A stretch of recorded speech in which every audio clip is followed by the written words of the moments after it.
Global পয়েন্টের পক্ষ থেকে আপনাদের সবাইকে স্বাগত জানাচ্ছি। ইরানের সঙ্গে সম্ভাব্য নতুন সমঝোতা নিয়ে আবারও আন্তর্জাতিক অঙ্গনে শুরু হয়েছে ব্যাপক আলোচনা। যুক্তরাষ্ট্র এবং ইরানের মধ্যে চলমান যোগাযোগের মধ্যে সামনে এসেছে একটি গুরুত্বপূর্ণ তথ্য। ইরানের প্রেসিডেন্ট মাসুদ পেজেশকিয়ান জানিয়েছেন, চূড়ান্ত চুক্তি স্বাক্ষরের আগেই সমঝোতার অংশ হিসেবে জব্দকৃত প্রায় $6 বিলিয়ন বা বাংলা হিসেবে প্রায় $600 কোটি সমমূল্যের অর্থ ইরান ফেরত পেতে পারে। বর্তমানে এই অর্থ কাতারের তত্ত্বাবধানে রয়েছে বলে জানিয়েছেন তিনি। রোববার দেওয়া এক বক্তব্যে পেজেশকিয়ান দাবি করেন, আলোচনার থাকা সমঝোতা স্মারকের বিভিন্ন শর্ত তেহরানের জন্য ইতিবাচক।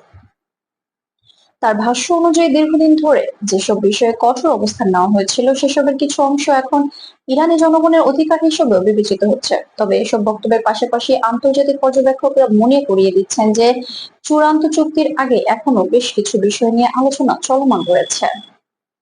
এদিকে যুক্তরাষ্ট্রের প্রেসিডেন্ট ডোনাল্ড ট্রাম্পও ইরান প্রসঙ্গে নিজেদের অবস্থান পরিষ্কার করেছেন। তিনি বলেছেন, যুক্তরাষ্ট্রের প্রধান লক্ষ্য হলো ইরান যেন কখনো পারমাণবিক অস্ত্রের অধিকারী না হয়। ট্রাম্পের মতে সম্ভাব্য যে কোনো সমঝোতার কেন্দ্রবিন্দুতে থাকবে এই বিষয়টি। একই সঙ্গে তিনি ইঙ্গিত দিয়েছেন যে ইরানের কিছু অর্থ দেশটির নিজস্ব সম্পদ হওয়ায় নির্দিষ্ট শর্ত পূরণ সাপেক্ষে সেসব অর্থ ব্যবহারের বিষয়ে আলোচনা হতে পারে। বিশ্লেষকদের মতে এখানে সবচেয়ে গুরুত্বপূর্ণ বিষয় হলো অর্থ ফেরতের প্রশ্ন নয়, বরং তার বিনিময়ে কি ধরনের শর্ত কার্যকর হবে। বিভিন্ন আন্তর্জাতিক প্রতিবেদনে বলা হয়েছে, সম্ভাব্য সমঝোতার অংশ হিসেবে ইরানের পারমাণবিক কর্মসূচির উপর আরো স্বচ্ছতা, আন্তর্জাতিক পর্যবেক্ষকদের সহযোগিতা এবং নির্দিষ্ট সীমার মধ্যে কার্যক্রম পরিচালনার মতো বিষয় নিয়ে আলোচনা হয়েছে। ইরানের প্রেসিডেন্ট আরো বলেছেন, দেশটির সর্বোচ্চ নেতা আয়াতুল্লাহ আলী খামেনি দীর্ঘদিন ধরে পারমাণবিক অস্ত্রের বিরোধী অবস্থান ব্যক্ত করে আসছেন। তেহরানের পক্ষ থেকে বারবার দাবি করা হয়েছে যে তাদের পারমাণবিক কর্মসূচি শান্তিপূর্ণ ও বেসামরিক উদ্দেশ্যে পরিচালিত হচ্ছে।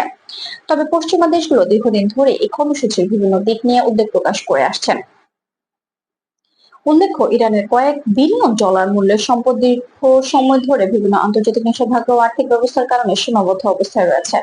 সাম্প্রতিক আলোচনা $6 বিলিয়ন পাশাপাশি আরো বড় অঙ্কের অর্থনৈতিক সুবিধা ও নিষেধাজ্ঞা শিথিলের বিষয়ে বিভিন্ন পর্যায়ে আলোচিত হয়েছে বলে আন্তর্জাতিক সংবাদ মাধ্যমে উঠে এসেছে। তবে এসব প্রস্তাবের সবকিছু এখনো চূড়ান্ত হয়নি।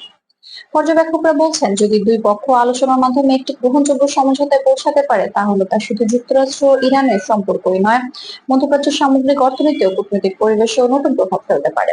তবে চূড়ান্ত সিদ্ধান্তের আগে উভয় পক্ষের অবস্থান, আন্তর্জাতিক সংস্থাগুলোর মতামত এবং বাস্তবায়নের শর্তগুলো গুরুত্বপূর্ণ ভূমিকা পালন করবে। এখন আন্তর্জাতিক মহলের নজর রয়েছে পরবর্তী আলোচনার দিকে। ইরানের জব্দকৃত অর্থ ফেরত, নিষেধাজ্ঞা সংক্রান্ত বিষয় এবং পারমাণবিক কর্মসূচি নিয়ে দুই দেশের মধ্যে যে আলোচনা চলছে তার ফলাফল নির্ধারণ করবে ভবিষ্যৎ সম্পর্ক কোন দিকে এগোবে। এই ছিল গ্লোবাল পয়েন্টের পক্ষ থেকে এখনকার প্রতিবেদন। ধন্যবাদ গ্লোবাল পয়েন্টের সাথে থাকার জন্য। নির্ভরযোগ্য আন্তর্জাতিক সংবাদ পেতে আমাদের চ্যানেলটি সাবস্ক্রাইব করে সাথেই থাকুন।